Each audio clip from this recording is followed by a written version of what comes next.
नमस्कार दोस्तों, आप सभी का स्वागत है हमारे चैनल कर लो पढ़ाई में। तो दोस्तों, आज हम देखने वाले हैं फ्यूचर कॉन्टिन्यूअस टेंस। ठीक है, तो जैसे हमने ये लिख लिया है यहाँ पे फ्यूचर कॉन्टिन्यूअस टेंस। ठीक है, तो फ्यूचर कॉन्टिन्यूअस टेंस की पहले पहचान देखते हैं। तो जैसे कि ये फ्यूचर है तो भविष्य की बात होगी, कॉन्टिन्यूअस है तो काम जारी रहेगा, चल रहा होगा। ठीक है, तो यहाँ पे इसकी पहचान है रहा, रहे और रही। इनके साथ गा, गी, गे ये आते हैं। रहा होगा, रही होगी, रहे होंगे, इस तरह की चीज़ें आती हैं इसमें। रहा, रही, रहे के साथ लास्ट में गा, गी, गे आता है। तो हम कह सकते हैं फ्यूचर की बात है, मतलब आने वाले समय की बात हो रही है। तो कह सकते हैं कि आने वाले समय में कार्य का जारी होना पाया जाता है। आने वाले समय में कार्य का जारी होना पाया जाता है। ठीक है, ये हो गया। अब चलिए आगे देखते हैं इसका। सबसे पहले अफर्मेटिव है और उसमें नॉट लगा देंगे तो नेगेटिव हो जाएगा, वो एक ही बात है। तो चलिए देखते हैं इसको, अफर्मेटिव को किस तरह से बनाएंगे। तो सबसे पहले मान लीजिए अफर्मेटिव में क्या होता है, इसका रूल है वही रूल है पिछले वाले जैसा। इसमें सिर्फ विल बी लग जाता है और उसमें विल या सेल लग रहा था, इसमें विल बी लग जाएगा, विल बी या सेल बी हो जाएगा। तो देखिए, आई एंड वी इन दोनों के साथ हमेशा सेल लगता है तो सेल बी लग जाएगा इसमें। ठीक है, और शेष जो सभी चीज़ें बचती हैं, सभी सब्जेक्ट्स हैं, उनके साथ विल बी का प्रयोग हो जाएगा। ये कौन सी, और इसके बाद वर्ब की आईएनजी फॉर्म आएगी सभी के साथ, क्योंकि कॉन्टिन्यूअस है, कॉन्टिन्यूअस में आईएनजी फॉर्म आती है हमेशा। ठीक है, तो ये वर्ब की आईएनजी फॉर्म आएगी। इसके बाद है, ये हमारी सामान्य स्थिति हो गई। सामान्य स्थिति में अगर कहीं सेंटेंस में अवश्य शब्द आएगा तो अवश्य शब्द के लिए बताया था, जस्ट पलट जाएगा। इसको लिख देते हैं यहाँ पर कि अगर अवश्य शब्द आएगा तो आई एन वी इनके साथ क्या आ जाएगा, इनके साथ आ जाएगा विल, और बी लगेगा तो विल बी हो जाएगा। और शेष जो सभी शब्द हैं उनके साथ सेल लग जाएगा। कब, जब अवश्य आएगा।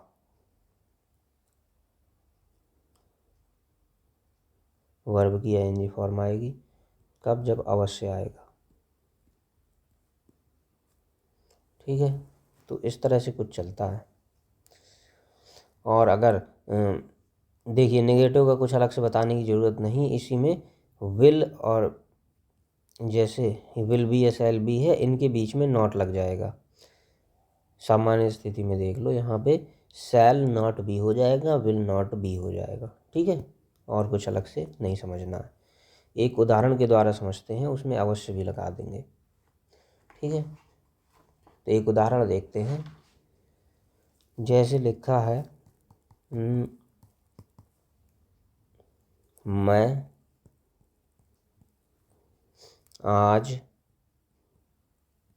मैं आज उर्दू अवश्य नहीं पढ़ा रहा हूँगा।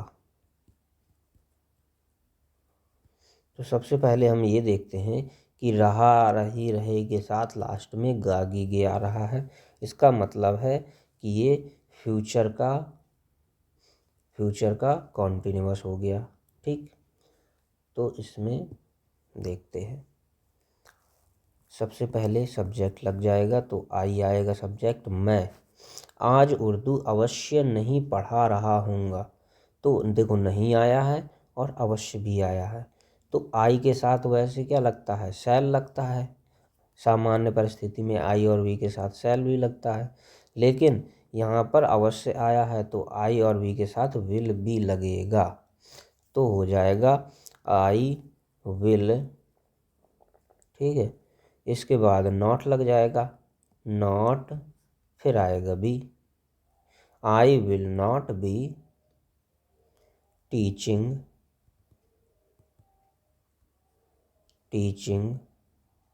Urdu. I will not be teaching Urdu. और आज है तो आज के लिए टुडे आ जाएगा। ये हो गया। ठीक है, तो इसमें ये निगेटिव भी हो गया एक तरह से। अब हमारा इंट्रोगेटिव बचा, तो इंट्रोगेटिव देख लेते हैं। देखिए, इंट्रोगेटिव।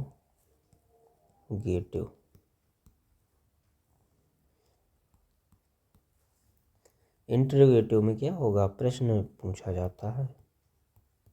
ठीक, चलिए, सबसे पहला टाइप होता है इंटेरोगेटिव का, क्या से आरंभ होने वाले वाक्य, जिनमें क्या सबसे प्रारंभ में आता है। तो क्या से आरंभ होने वाले वाक्य का, इसको किस तरह से बनाते हैं। इसको बनाने का रूल होता है कि इसमें सबसे पहले आता है विल या शैल नाम की सहायक क्रिया आएगी। इसके बाद आएगा सब्जेक्ट, तो प्लस सब्जेक्ट, फिर प्लस बी। मतलब सब्जेक्ट पूरी सहायक क्रिया, विल शैल के बाद सब्जेक्ट आएगा और लास्ट में भी आएगा। दो शब्द की सहायक क्रिया होती थी तो बताया था कि बीच में सब्जेक्ट रख देते हैं और सहायक क्रिया एक आधी इस साइड आधी इस साइड हो जाती है। ठीक है, तो विल शैल के बाद सब्जेक्ट, फिर बी, फिर प्लस वर्ब की आईएनजी फॉर्म आ जाएगी, प्लस अन्य जो शब्द है वो रख देंगे और इसके बाद लास्ट में प्रश्नवाचक चिन्ह भी लगा दिया जाएगा। ठीक है, इस तरह से ये हो गया। चलिए आगे बढ़ते हैं और एक एग्जाम्पल देखते हैं। मान लीजिए एग्जाम्पल लिखा हुआ है कि क्या आप अंग्रेजी सीख रहे होंगे। क्या आप अंग्रेजी सीख रहे होंगे। सबसे पहले हमने क्या देखा, लास्ट में रहे होंगे, रहे रहे के साथ गागी गे आया है, तो इसका मतलब फ्यूचर का कॉन्टिन्यूअस टेंस हो गया। ठीक है, लास्ट में प्रश्नवाचक भी लगेगा। क्या आप अंग्रेजी सीख रहे होंगे, इस तरह से दिया है।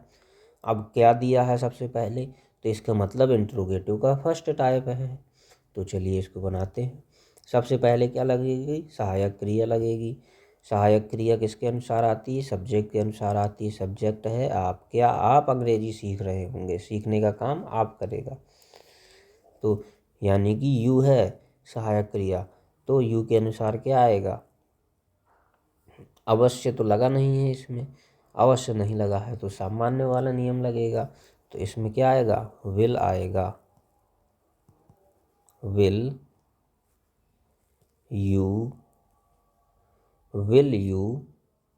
इसके बाद है सीख रहे होंगे, सीखना, तो यानी लर्निंग, ING फॉर्म आएगी ना। लर्निंग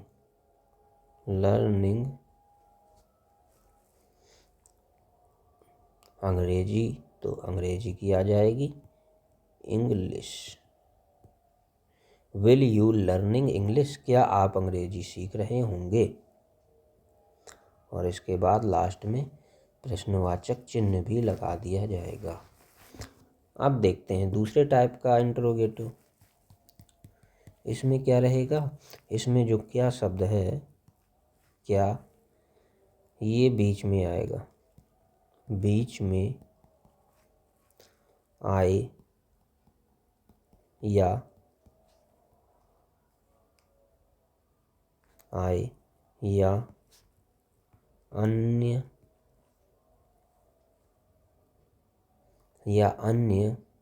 अन्य जो शब्द हैं वो कहीं भी आ जाते हैं, कहीं भी आए, तो यही वाला टाइप लगता है हमेशा। ये हो गया, ठीक। इसको देखिए, इसका रूल देख लेते हैं। इसका रूल होता है कि सबसे पहले तो इसमें बीच में इंट्रोगेटिव वर्ड जो रखा हुआ है उसको सबसे पहले रख देते हैं। तो सबसे पहले आएगा इंट्रोगेटिव वर्ड,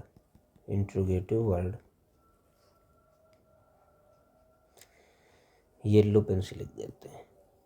तो सबसे पहले आएगा इंट्रोगेटिव वर्ड, ठीक है।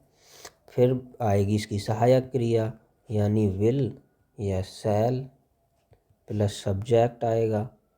फिर वैसे ही हो जाता है, देखो इंट्रोगेटिव वर्ड आगे रख लो, फिर जैसे फर्स्ट वाला टाइप था वही हो गया। सहायक क्रिया विल या शैल आ गई, सब्जेक्ट आ गया, प्लस बी आ गया, BE, प्लस वर्ब की ING फॉर्म आ गई, प्लस प्रश्न अन्य शब्द आ गए, लास्ट में प्रश्नवाचक चिन्ह लग जाएगा। ये हो गया।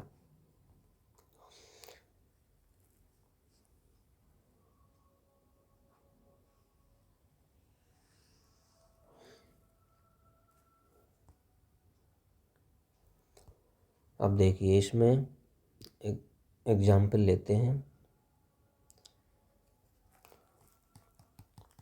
इसमें पहला एग्जाम्पल समझ लीजिए, ले रहे हैं जो लिखा हुआ है, आप अपने भाई के साथ बाजार क्यों जा रहे होंगे, ठीक है। तो इसमें देखिए रहा रही के साथ गागी के आ रहा है, मतलब फ्यूचर का कॉन्टिन्यूअस टेंस हो जाएगा, ठीक। फ्यूचर कॉन्टिन्यूअस हो गया। अब इसके बाद इसमें बनाना स्टार्ट करते हैं। तो इसमें क्यों शब्द बीच में आ रहा है, मतलब सेकंड टाइप ऑफ इंट्रोगेटिव हो जाएगा, दूसरे तरह का इंट्रोगेटिव हो गया, ठीक। तो चलिए बनाते हैं इसको। सबसे पहले इसमें इंट्रोगेटिव वर्ड बीच में है, उसको पहले रख देंगे, तो हो जाएगा क्यों का वाई। इसके बाद सहायक क्रिया वाई, सहायक क्रिया किसके अनुसार आएगी, आप है ना करता, तो आपके अनुसार क्या आएगी, विल। वाई विल यू, हो गया सब्जेक्ट, सब्जेक्ट के बाद BE, तो भी आ गया। फिर वर्ब यानी कि गोइंग टू, उसके बाद अन्य शब्द रखते जाएंगे। गोइंग टू मार्केट किसके साथ, भाई के साथ, तो विथ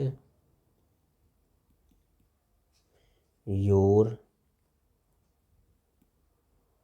ब्रदर, लास्ट में प्रश्नवाचक चिन्ह आ गया। तो हो गया why will you be going to market with your brother. ये हो गया फर्स्ट टाइप। दूसरा वाला देखते हैं। सेकंड टाइप है, कितने लड़के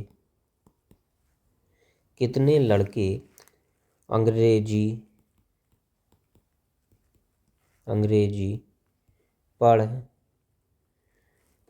रहे होंगे। कितने लड़के अंग्रेजी पढ़ रहे होंगे, तो इसको भी बना देते हैं। अनइंटरोगेटिव वर्ड कहीं भी है तो मतलब सेकेंड टाइप है। तो लिखेंगे कितने लड़के की सबसे पहले लिखेंगे, तो हो जाएगा how many boys, how many boys. इसके बाद सहायक क्रिया आएगी विल बी।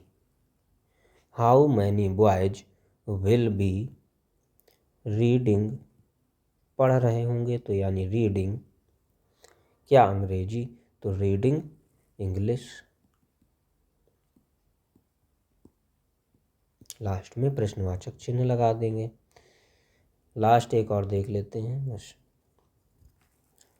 इसके बाद ये टेंस हो गया आपका समाप्त। जैसे लिखा हुआ है रमेश कितना पानी पी रहा होगा।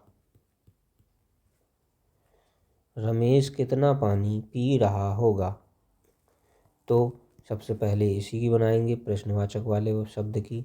तो how much water will Ramesh